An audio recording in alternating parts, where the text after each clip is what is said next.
What's up, guys? This is Cloud7470 here, bringing you another one of many that you've probably already seen. YCS Seattle recap. This weekend was Seattle Tacoma YCS, and it was a major impact on the format of Yu-Gi-Oh.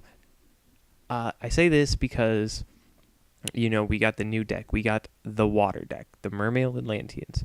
So good, by the way. Um, it really made a huge impact on the format. I think Mermaid Atlanteans is a really good deck, and it's a really big contender to deal with.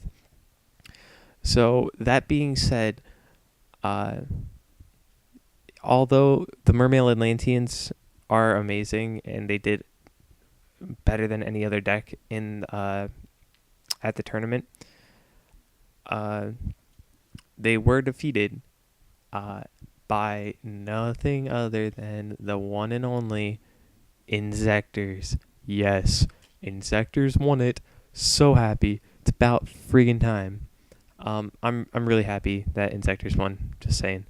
But I'm also sad because I was planning on playing this deck again. Like, I've been testing it for like 3 weeks now, and I was pretty pumped. I'm like, yeah, I finally get to play Insectors, and then they win, and like now I can't play Insectors because everybody's gonna play Bug Hate again, or they're gonna be net decking Insectors, and I'm like, well, that's great. Now I can't play them.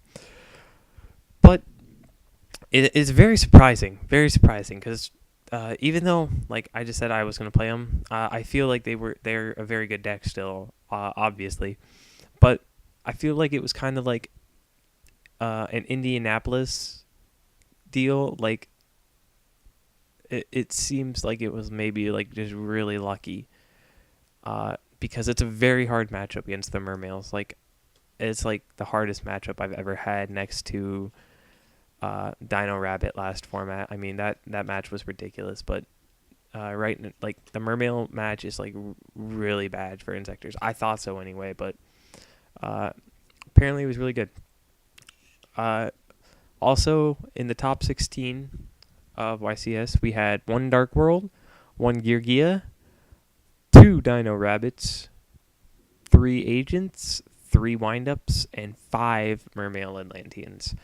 Holy cow! 5 Mermaids on a week since they've been out. I mean, yeah, sure, we've had them on Dueling Network, but it's a very expensive deck, and I'm surprised there was that many. Like, I knew it was going to be a good deck, and I knew it was going to be a big hit on the format, but I was not prepared to see that many there. Like, it's a very expensive deck. And it was only out a week. I didn't think that people had time to get everything.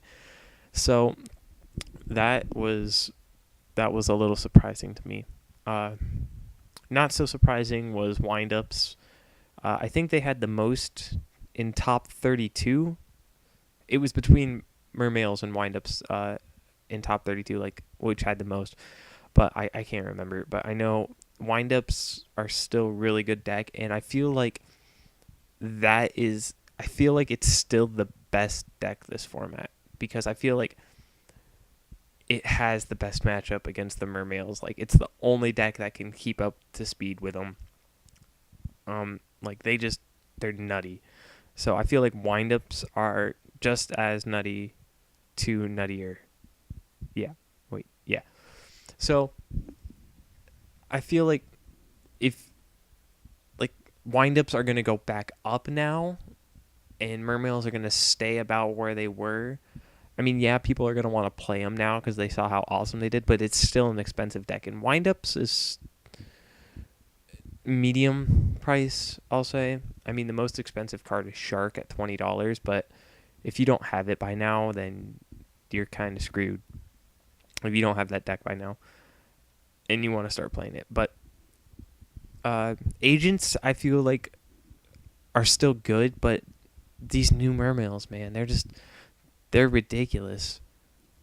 Like, I've been testing against them because I feel like that's the best matchup, or that's obviously it's one of the biggest decks now. And Agents, I've had so many problems with them, I just couldn't do it. Dino Rabbit, on the other hand, I think has this, next to Windups, has the best matchup to Mermail Atlanteans because you can just main Macrocosmos or Defisher. Like, that just wrecks them. Like, okay, turn 1 Logia, 3 back row, Defisher. What are they going to do? Like, it's just so good. Like, and now that the Mermails have come out, Guaiba's able to be played again. And that's all that deck needed. Like, yeah, it was really slow, and it wasn't doing good early in the format because it didn't have Guaiba. But now Heroes are gone and Dark Worlds are basically gone. And Mermails come out and they're all relatively low. Guaiba just annihilates this deck. And you don't even need it for the effect. Like, it's just another dinosaur. Like Joe Giolando said. It's just another dinosaur. It just gets you to the Dolka. It just gets you to the Logia. It's so good. And also, I feel like the ability to run all the trap cards and have an Evolzer just really hurts them, and they can't do anything. So I feel like Dino Rabbit is the second best matchup next to Windups, but Windups is still Windups. So I'm really, really happy to see Dino Rabbit come back into play now. Geargia, I feel like it's just a little... Yeah, it's the most consistent because you can just flip-flop armor, but it's Geargia. I mean, you're running the Karkuri build, you get the OTK, sure, fine. You run the Machina build, you just beat face with Fortress.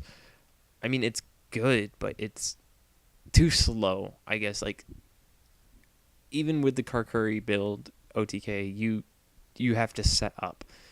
And Mermails are just going to be way too fast for you, and you're just going to lose, most likely. And I've already talked about Insectors, and then Dark Worlds, they cheat. Fuck that deck. So that's my current look on the format after YCS Seattle. I don't know how things are going to play out from now. Obviously, Mermails are going to be around for a while now, I think. I feel like they're going to just... People are going to try and get them, but it's still expensive, like I said. Windups are still going to be around, if not now going back up. Like, they were the most played deck, and then every Windup player just, including myself, like I said, I just decided to not play it anymore because it gets boring. It's, yeah, sure, cool, first turn Shockmaster. Boring, but it's good. It's good, but it's too hard to play too. Like, too many options. Gives me a migraine. Don't like it. But that being said, it's probably going to go back up in numbers now just to compete with the Mermails. And Agents, I feel like they're going to drop down a little now, sadly. I feel like their time has come and gone. They had their 15 minutes of fame. Just because the Mermails, again, they're just... Like, that deck is just... I feel like it's just going to dominate the format right now. Maybe not forever, because obviously it was new and people, didn't know what to do against it, stuff like that. And so I feel like as of right now, I feel like Agents are going to go down in play. Dino Rabbit obviously going back up now, especially since it's a budget deck now. Everything in the deck was reprinted, other than Guaiba's, which you need now, but Guaiba is still only a $3 card. So it's a very cheap deck, very easy to play still, just autopilot. It's still Dino Rabbit, it's still awesome. Geargia is going to stay where it was. Insectors are going to go up in play just because they won. Everybody's going to net deck it, and they're going to try and play Insectors again, and they're going to realize, like, how hard the Mermail match really is for Insectors. In my opinion, like, I tested against it with Insectors a couple times, and I just didn't have the right build. I feel like it's just too slow. Those card Ds that, what was his name? Michael Stibbins, I think the winner was, the champion. He was playing card Ds over Mystic Tomatoes, and he was playing Tour Guide too, and that really sped up the deck, I guess, but I still feel like even with that, it would have been too slow. And I think he only played like 2 or 3 Mermails all day in Swiss, and then like 2 in top, maybe. So I feel like the Insectors are just gonna go up because everybody's gonna want to net deck it, and Dark Worlds is still Dark Worlds. So that's top 16 look at YCS Seattle. Sounded like it was a really good event. Sounded like everybody had a good time. Shout out to Slim, who got all the deck profiles. Amazing dude. So happy that he was like the only one that really got like all of them. I know Cordero definitely got like a few, and so did Paul Clark. Paul got some too, but Slim got the good ones. Like Slim got the winner, and it is just so shout out to those guys for getting the deck profiles up for us. And also, one other thing now, this video is running a little longer than I wanted, but one other thing, Konami just made a really, really dick move. Like, they just posted an article on their website calling out players who made bad plays. Like, not bad, like, illegal plays, but it's like, mistakes happen, okay? Like, really? Like, they called out, like, they named people who made illegal plays in the article from the YCS, and it's ridiculously dumb. It's very, very bad on their part. It's, oh my god, it pisses me off. But anyway, please thumbs up this video. Thumbs up, come to, if you're going to Columbus Regionals on December 15th, come say hi. I'll be wearing one of the Ash Ketchum hats. Not sure what I'm going to be playing yet, because I am very afraid of the mermails, and I can't afford to play them myself, and I wouldn't anyway because I don't like them. I like that they're very good, but I don't like them because they're very good. I just don't like playing them. Like I've tested them. I don't like them, but they are good. So I know I said I wouldn't play windups in a previous video, but now that might have to happen, and I really don't want it to. But I'm going to continue testing, and it's still a month away. I feel like every regional I plan for, I feel like it's tomorrow, and I just test all night and research, and I'm making my head hurt because I'm going overboard. But anyway, again, thumbs up the video. Subscribe to my channel for some cool content. I like to do these videos for you guys. Leave a comment below in the box thingy. And like I said, if you're going to Columbus Regionals December 15th, come say hi. And, give me some good trades. Just kidding. I don't trade. But anyway, yeah, thanks, guys. See you later.